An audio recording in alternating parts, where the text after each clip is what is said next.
يا أيها الذين آمنوا إذا نودي للصلاة من يوم الجمعة فاسعوا إلى ذكر الله وذروا البيع ذلكم خير لكم إن كنتم تعلمون.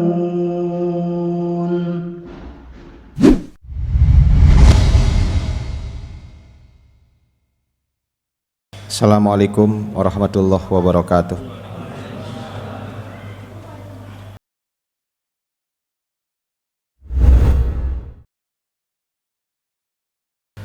Innal hamdalillah nahmaduhu wa nasta'inuhu wa nastaghfiruh wa na'udzu billahi min syururi anfusina wa sayyiati a'malina. May yahdihillahu fahuwal muhtadi wa may yudlilhu fala hadiyalah. Wa ashhadu an la ilaha illallah wahdahu la syarikalah wa ashhadu anna Muhammadan abduhu wa rasuluh amma ba'du. Wa qala Allah ta'ala fil Qur'anil Karim a'udzu billahi minasyaitonir rajim ya ayyuhalladzina amanu taqullaha haqqa tuqatih wa la tamutunna illa wa antum muslimun. Wa qala Rasulullah sallallahu alaihi wasallam taraktu fikum amroini ma tamassaktum bihima falan tadillu abadan kitaballahi wa sunnata nabiyhi sallallahu alaihi wasallam. Ikhwati iman jamaah Jumat tamu Allah yang berbahagia, tauhid itu adalah bahasa Arab, akar kata dari wahada yuwahidu tauhidan, yang artinya adalah mengesahkan, menganggap satu. Para ulama di berbagai kitab tauhid membagi tauhid itu menjadi 3 bagian. Ada yang disebut dengan tauhidur rububiyah, kedua tauhidul uluhiyah, ketiga tauhidul asma'i was sifat. Yang dimaksud dengan tauhid rububiyah adalah ifradullahi subhanahu wa ta'ala bil khalqi wal mulki wat tadbir, mengesahkan Allah subhanahu wa ta'ala dalam hal penciptaan, kekuasaan, dan pengaturan atau takdir. Sedangkan yang disebut dengan tauhidul uluhiyah adalah ifradullahi subhanahu wa ta'ala bil ibadah, mengesahkan Allah subhanahu wa ta'ala dalam hal ibadah. Dan yang disebut dengan tauhidul asma'i was sifat adalah ifradullah, mengesahkan Allah bil asma'i was sifat dengan nama-nama dan sifat-sifat di mana Allah bernama dan bersifat dengan nama dan sifat itu. Ikhwati iman jamaah Jumat tamu Allah yang berbahagia, Al-Quran itu seluruhnya dari mulai surah 1 sampai surah akhir, Al-Fatihah sampai An-Nas, 30 juz, itu semua membahas tentang tauhid, semua. Di sana ada yang membahas tauhid rububiyah, ada yang membahas tauhidul uluhiyah, ada yang membahas tentang tauhidul asma'i was sifat, ada yang membahas tentang doa orang-orang yang bertauhid, seruan atau dakwah orang-orang yang bertauhid kepada orang-orang kafir atau musyrik, lalu hasil yang didapatkan oleh orang yang bertauhid, akibat orang yang menyimpang dari tauhid dan lain sebagainya. Semua Quran itu membahas tentang tauhid. Nah, sedangkan Al-Quran surah yang pertama yang umumnya kita sebut Al-Fatihah itu mencangkup semua tauhid yang 3 tadi. Karena itu apabila dibuka dalam tafsir Ibnu Katsir, nama-nama bagi surah yang pertama ini ada banyak, bahkan ada belasan di sana Ibnu Katsir hadirkan. Yang termasyhur adalah Al-Fatihah, salah satu di antaranya juga bisa dinamai dengan Ummul Kitab atau Ummul Quran. Maksud ummun di sana adalah marjiun, tempat kembali. Sama seperti halnya firman Allah di surah yang lain, fa ummuhu hawiyah wa ma adraka ma hiya narun hamiyah. Bagi orang yang memang lebih berat amal buruknya dan ringan amal baiknya, maka umunnya hawiyah, tempat kembali dia adalah hawiyah. Sehingga disebutkan Ummul Kitab, Ummul Quran, surah-surah selain Al-Fatihah itu kandungannya kembali kepada surah Al-Fatihah itu. Dan Al-Fatihah itu juga mengandung ketiga macam tauhid tadi. Di surah Al-Fatihah itu ayat yang pertama Allah berfirman, Bismillahirrahmanirrahim, dengan nama Allah Maha Pengasih Maha Penyayang. Ini menjelaskan tauhidul asma'i was sifat.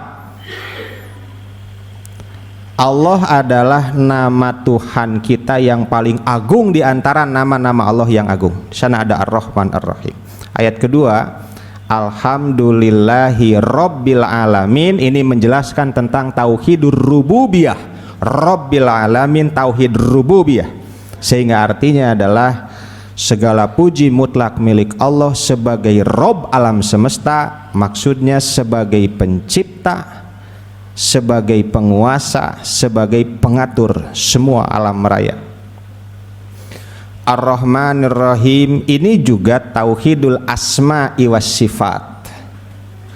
Sebenarnya Ar-Rahmanir Rahim itu sudah disebut di ayat yang pertama, Bismillahirrahmanirrahim, tapi disebut lagi di ayat yang ketiga, Ar-Rahmanir Rahim. Kenapa demikian? Ibnu Katsir menjelaskan karena terselingi dulu oleh Alhamdulillahi Rabbil Alamin. Mana sederhananya? Allah sebagai Rabbun, Rabbil Alamin, tentu Allah sangat berkuasa untuk menentukan semua takdir makhluknya. Ketika Allah mentakdirkan kita sehat, ya Alhamdulillah, tapi Allah kuasa mentakdirkan kita juga sakit, di sana kita takut dan khawatir. Allah mampu tentu saja untuk mentakdirkan kita ini selamat, tapi juga dengan kekuasaan Allah mampu juga mentakdirkan kita ini celaka. Bahkan Allah dengan takdirnya bisa memasukkan kita ke surga, tapi dengan takdirnya pula Allah kuasa memasukkan kita ke neraka. Ketika kita termasuk ahlul jannah, alhamdulillah. Tapi bagaimana kalau ahlun nar? Na'udzubillah min dzalik. Di sana kita takut dan khawatir. Karena ada ketakutan dan kekhawatiran itu pada Alhamdulillahirabbil alamin itu, sehingga Allah mengungkap di ayat 3 Ar-Rahmanir Rahim.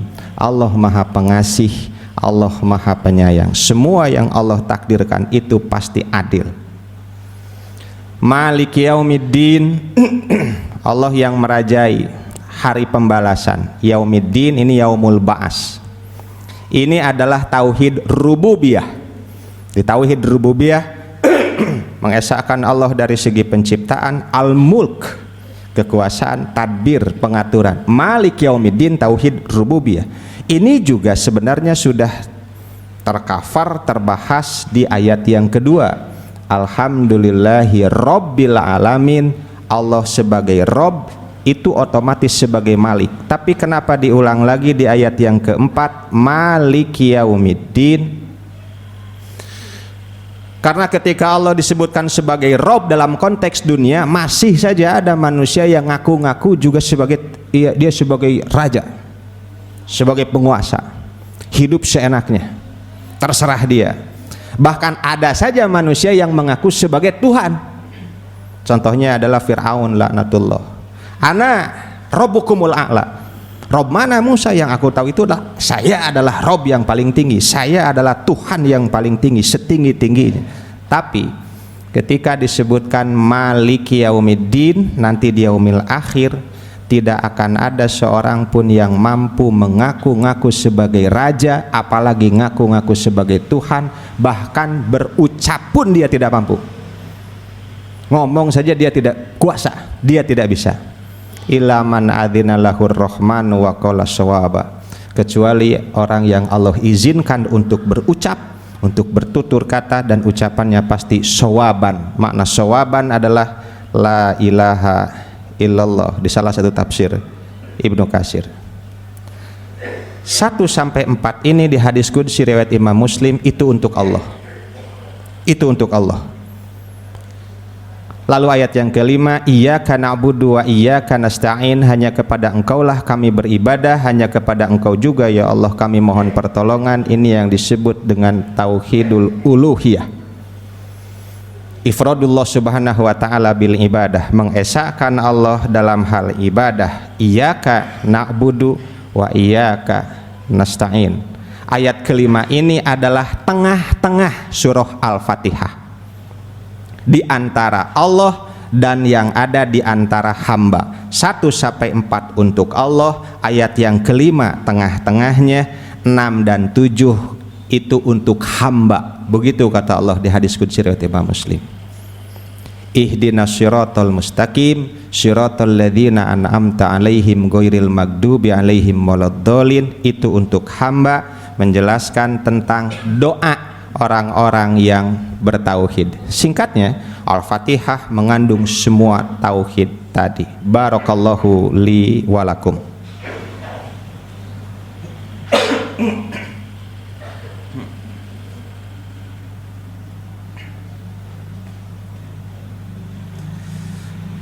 Alhamdulillahirabbil alamin wa bihi nasta'inu ala umurid dunya waddin. Asyhadu an la ilaha illallah wahdahu la syarikalah wa asyhadu anna Muhammadan abduhu wa rasuluh, amma ba'du. Hadirin ikhwati iman jamaah Jumat tamu Allah yang berbahagia. Lantas kemudian kita mengenal jargon atau slogan tauhid itu adalah la ilaha illallah. Ternyata slogan tauhid inilah yang dibawa oleh Nabi dan Rasul dari semenjak awal sampai akhir, ditutup oleh Khatamul Anbiya'i wal Mursalin Rasulullah Shallallahu Alaihi Wasallam. Allah tegaskan itu dalam Quran surah Al-Anbiya surah 21 ayat 25. Wa ma arsalna min qablika mir rasulin illa nuhi ilaihi annahu la ilaha illa ana fa'budun. Tidaklah kami mengutus seorang rasul pun sebelum engkau Muhammad, melainkan kami wahyukan kepada mereka semua, tidak ada ilah kecuali aku, karena itu sembahlah aku. Dengan demikian kita menyatakan la nufarriqu baina ahadim mir rusuli wa qalu sami'na wa ata'na ghufranaka rabbana wa ilaikal masir. Semuanya membawa jargon slogan tauhid la ilaha illallah ini. Lantas kemudian Rasul Shallallahu Alaihi Wasallam diutus, lalu kita mengenal syahadatain. Asyhadu an la ilaha illallah wa asyhadu anna Muhammadan Rasulullah. Mengenal jadi dua syahadat, syahadatain. Apa makna syahadatain?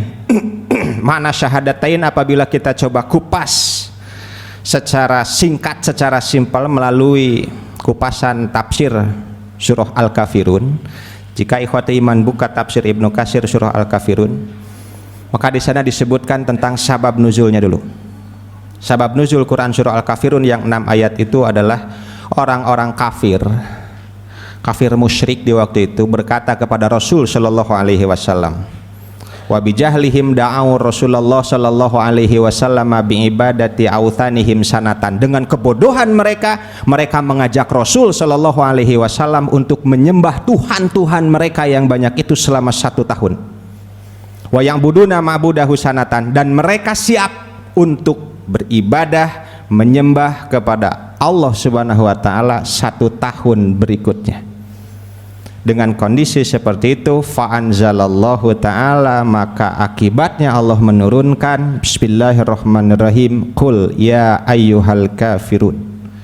Katakanlah oleh Muhammad, wahai orang-orang kafir, la a'budu ma ta'budun wala antum a'biduna ma a'bud. Aku tidak menyembah apa yang kalian sembah, kalian tidak menyembah apa yang aku sembah. Ini berbicara tentang konsep ketuhanan, dalam arti Tuhanku dan Tuhanmu berbeda.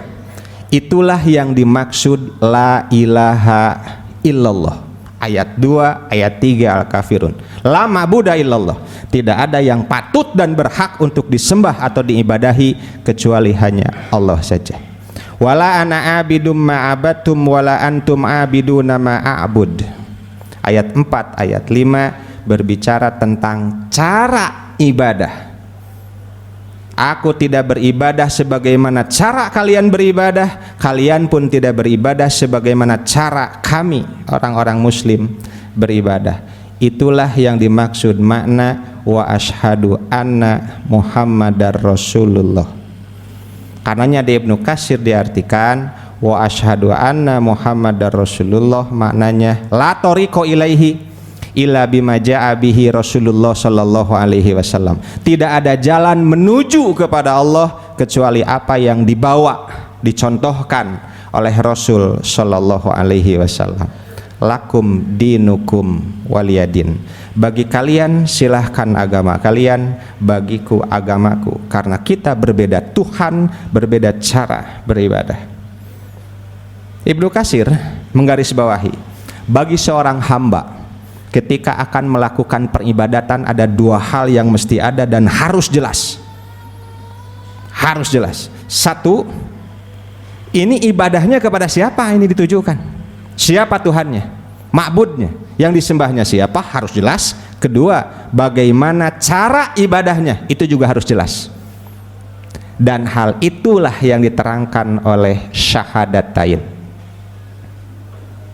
Ikhwati iman jamaah Jum'ah, tamu Allah yang berbahagia. Karena itu, ketika kita melakukan peribadatan apapun, tidak hanya sebatas memperhatikan an-niyatu, niatnya ikhlas hanya karena Allah, tapi kita juga mesti mempersiapkan kaifiatnya seperti apa. Sebagai contoh, ada orang yang mungkin mengatakan yang terpenting kita ibadah salat, yang terpenting kita zakat, terpenting kita haji. Lalu bagaimana tata cara salatnya dari mulai takbiratul ihram sampai salam? Yang penting salat.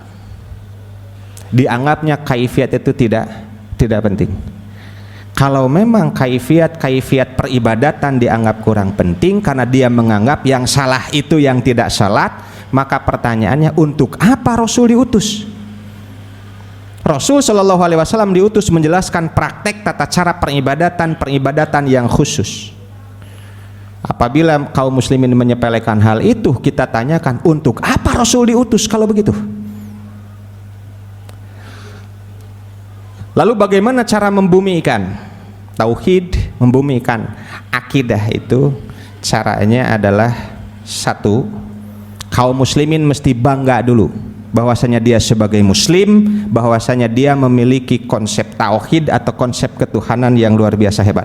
Kalau dia sudah bangga, maka dia mampu untuk merealisasikan atau mewujudkan nilai-nilai ajaran agama Islam dalam kehidupan sehari-hari. Kalau bangga pun tidak sebagai muslim, bangga pun tidak terhadap konsepsi ketuhanan dalam Islam, bangga pun tidak sebagai muslim atau muslimah, maka mau bagaimana dia merealisasikan ajaran agama Islam dalam kehidupan sehari-hari? Mungkin bawa Quran saja malu, menghafal Quran saja terdengar orang lain malu, mengucapkan salam saja lidah kaku, memakai jilbab saja bagi muslimah malu karena kekurang banggaan. Karenanya dalam konsep tauhid syahadatain mesti diungkapkan hal-hal yang membuat bangga kaum muslimin. Islam itu hebat, tauhid itu luar biasa. Sebagai contoh, khotib ingin kemukakan contoh sedikit. Orang-orang Yahudi, mereka begitu bangganya karena mengikrarkan dengan lisannya sendiri di hadapan orang-orang. Nahnu al-Yahud, kami ini orang Yahudi. Nahnu na'budu Uzair ibn Allah, kami menyembah Uzair anak Allah, itu Tuhan kami. Bangga mereka dengan itu. Wa qalatin nasoro, berkata orang-orang Kristen, nahnu an-nasoro, kami ini orang Kristen. Wa nahnu na'budu al-masih ibnallah, Isa ibnallah, kami menyembah al-masih Isa anak Allah, itu Tuhan kami. Bangga mereka dengan itu. Wa qalatil musyrikun, orang-orang musyrik juga tidak mau ketinggalan, mereka mengikrarkannya. Nahnu al-musyrikun, kami orang-orang musyrik. Wa nahnu na'budul asnam, dan kami menyembah berhala-berhala kami yang banyak itu Tuhan kami semuanya. Bangga mereka dengan hal itu. Wa qalatil majusu, orang-orang majusi berkata, nahnu al majus, kami ini orang majusi. Wa nahnu na'budu syamsa wal qamara, dan kami menyembah matahari dan bulan, itu Tuhan kami. Bangga mereka dengan hal itu semuanya. Ini bukan main-main konsepsi ketuhanan seperti ini, sampai Allah Subhanahu wa taala abadikan pernyataan mereka itu dalam Quran surah At-Taubah ayat ke-30. Wa qalatil yahudu Uzair ibnullah wa qalatin nasara al-masih ibnullah, dzalika qauluhum bi afwahihim yudohiuna qaulal ladzina kafaru min qablu qatalahumullahu anna yufakun. Allah sampai abadikan Nggak main-main konsep ketuhanan ini membuat bangga seseorang sehingga mampu merealisasikan ajaran agamanya. Lantas di waktu itu Rasul Shallallahu Alaihi Wasallam tampil ke depan dengan menyatakan tauhidnya, dengan menyatakan konsepsi ketuhanan dalam Islam. Beliau membaca Bismillahirrahmanirrahim. Qul huwallahu ahad, Allahus samad, lam yalid walam yulad, walam yakullahu kufuwan ahad. 4 ayat itu membuat tercengang orang-orang yang mendengarnya di waktu itu. Begitu konsepsi ketuhanan teologi dalam Islam begitu hebat. Qul huwallahu ahad, katakanlah Allah itu ahad, satu, la ilaha illallah. Allahus samad, Allah itu tempat bergantung, Tuhan kita, majikan kita, tempat kita untuk berdoa. Kalau kalian mau berdoa, jangan berdoa kepada yang dianggap Tuhan oleh kalian, tapi berdoalah kepada Allah as-samad. Lam yalid walam yulad, ini hantaman keras kepada kafir ahli kitab Yahudi dan Kristen yang menyatakan Allah punya anak, Uzair dan Isa. Allah tidak memiliki anak dan juga tidak dilahirkan. Walam yakullahu kufuwan ahad, tidak ada yang setara siapapun dengan Allah. Kalaulah memang orang-orang kafir itu masih tetap mau menganggap hal-hal seperti itu adalah Tuhan mereka, silahkan. Tapi kalaulah tetap masih mau dianggap sebagai Tuhan mereka, yang dianggap Tuhan manapun tidak akan pernah setara dengan Allah sebagai Rob kita. Kaum muslimin meskipun minoritas di waktu itu bangganya luar biasa. Bangganya luar biasa, meskipun minoritas, meskipun disiksa, bahkan ada yang dibunuh, tidak ada seorang pun yang murtad sampai akhirnya hijrah ke Madinah. Padahal minoritas. Karena di kita, di Indonesia, muslim mayoritas. Apakah mesti bangga dengan kemayoritasannya? Apa yang mesti dibanggakan dengan mayoritas apabila tidak mengerti konsepsi ketuhanan dalam Islam? Jika tidak mengerti tauhid, akan sulit merealisasikan nilai-nilai dan ajaran Islam dalam kehidupan sehari-hari. Ikhwati iman, jemaah Jum'ah tamu Allah yang berbahagia, mudah-mudahan Allah menyampaikan kita pada bulan Ramadan yang sebentar lagi, insya Allah bulan Ramadan yang penuh berkah, penuh rahmat. Semoga Allah sampaikan kita pada bulan yang penuh berkah itu. Rabbana la tuzigh qulubana ba'da idh hadaitana wa hab lana min ladunka rahmah innaka antal wahhab. Rabbana atina fid dunya hasanah wa fil akhirati hasanah wa qina adzabannar. Aqulu qouli hadza wa astaghfirullah li wa lakum. Wassalamu alaikum.